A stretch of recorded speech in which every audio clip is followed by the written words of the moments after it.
Salut à tous, j'espère que ça va et que vous avez la forme. Je vous souhaite la bienvenue dans ce nouveau vlog hebdo numéro 18. J'emmenais ma fille à un anniversaire cet après-midi et je me suis arrêté dans un endroit que je connais bien, un endroit très sympa. Je me suis dit que ça ferait un joli cadre pour ce nouveau vlog. Si vous ne me connaissez pas, je m'appelle Anthony Poncet, je vis de mes investissements depuis 2018. Aujourd'hui je suis lotisseur, marchand de biens et je partage ma passion de l'indépendance financière dans deux podcasts, Une vie de liberté qui sort tous les lundis à 10h et Les Gentlemen Investisseurs qui sort tous les vendredis à 10h et aussi maintenant dans ces vidéos sur YouTube, ces vlogs hebdo qui sortent tous les mercredis à 18h. Et dans ces vlogs, quand je suis en voyage, je vous fais partager mes voyages, je vous fais partager mes réflexions, aussi un peu de temps avec moi. Et de temps en temps, on répond aux questions des auditeurs du podcast. Et c'est ce qu'on va faire aujourd'hui avec une question de Romain que je vais vous lire. Et Romain qui me dit « Salut Tony, j'ai lâché mon CDI pour monter ma boîte de formation avec un pote. On démarre bien, mais je suis au chômage et en création d'entreprise. Je suis en train de faire un achat-revente avec une plus-value minimum de 50 000 euros. Je voudrais pouvoir enchaîner derrière et je pense que nous allons être obligés de nous associer, ma copine et moi.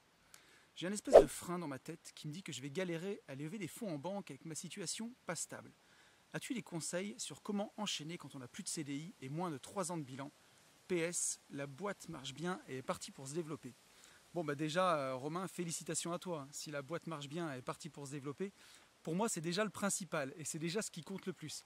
Après, pour ce qui concerne ta question, moi je vois vraiment deux choses.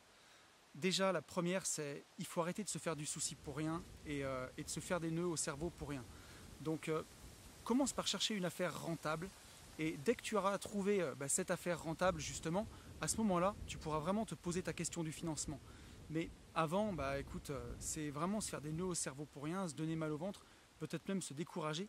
Donc moi, j'attaquerai vraiment pas du tout par là. Commence par trouver ta prochaine affaire, commence par trouver une affaire rentable et du moment que tu auras trouvé cette affaire, après, tu auras plein de solutions.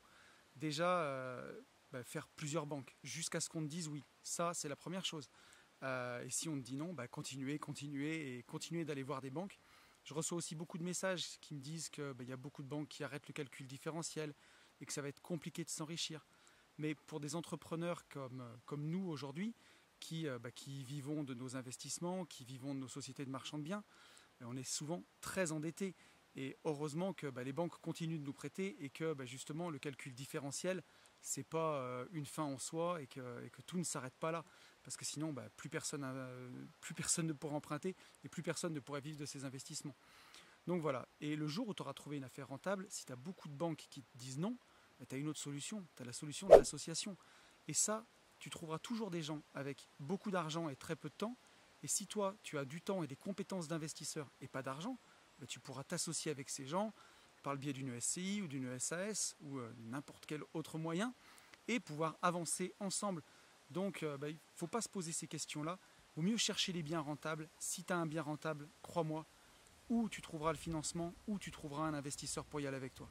Donc moi, je ne me ferai aucun souci de ce côté-là. Et la deuxième chose que ça m'amène comme réflexion, c'est vraiment de travailler ton storytelling. Alors Romain, il se trouve qu'on ne se connaît pas dans la vraie vie, mais on se connaît un peu des réseaux parce qu'on échange. Et je sais que tu es quelqu'un de très sportif et très battant et que tu réussis beaucoup des choses que tu entreprends. Là, c'est d'arriver à travailler ton storytelling d'investisseur pour vraiment le consolider et avoir la même assurance que tu as dans les autres domaines de ta vie, dans ce domaine-là. On peut toujours voir le verre à moitié vide ou à moitié plein. Et moi, en bon éternel optimiste, je vois toujours le verre à moitié plein. Donc soit tu peux te raconter que tu es au chômage, voilà, peut-être en milieu de droit, et que dans un an ton chômage s'arrête, et que tu as besoin d'investir et que c'est compliqué. Ou soit tu peux te voir comme un chef d'entreprise avec une boîte en pleine évolution qui va exploser et que tu aies une opportunité à saisir et que tu aies une affaire en or pour une banque et que c'est une opportunité pour une banque de financer quelqu'un comme toi qui est un futur très riche, une future personne qui va cartonner. Et c'est vraiment ça à travailler. C'est un peu ton image de marque, ton storytelling. Il y a un livre de mon ami Rudy Koya qui est excellent là-dedans. C'est The Leader Project, où dedans il y a tout un chapitre qui est consacré à son storytelling, à écrire son histoire, un peu son propre marketing personnel. Alors c'est pas des gros mots, c'est super important de le faire. Travailler son image, donc ça va passer par écrire vraiment. écrire ton histoire et chaque fois que tu vois un échec, eh ben, essayer de le voir comme une victoire. Mettons qu'on ne sait jamais, mais si tu avais coulé une boîte, par exemple, dans ton passé, bah, en France, ça peut être perçu de façon très négative d'avoir coulé une boîte. Alors que la même histoire aux États-Unis, bah, ça va être perçu de façon hyper positive. Et on dit souvent que les Américains, bah, si tu n'as pas planté au moins une ou deux boîtes, ils ont du mal à te faire confiance. Et ben en France, tu peux tourner ça en disant que tu as eu énormément d'opportunités d'apprendre dans ces moments-là, que tu as appris de tes erreurs, et ainsi de suite. Vous voyez, petit village, donc les cloches qui sonnent.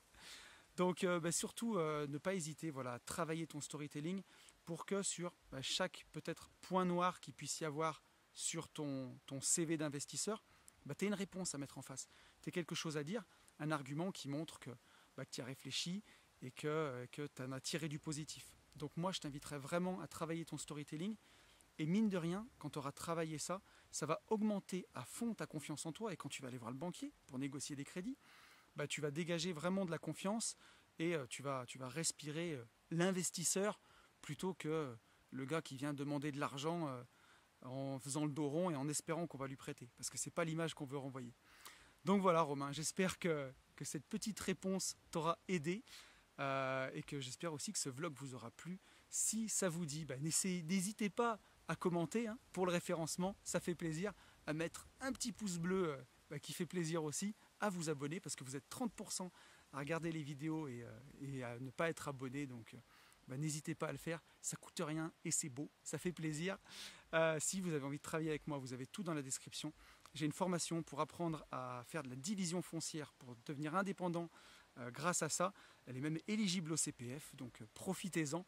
J'ai une formation aussi pour investir en bourse grâce aux ETF et une autre pour apprendre à gérer tes finances perso, à devenir un pro de la finance perso.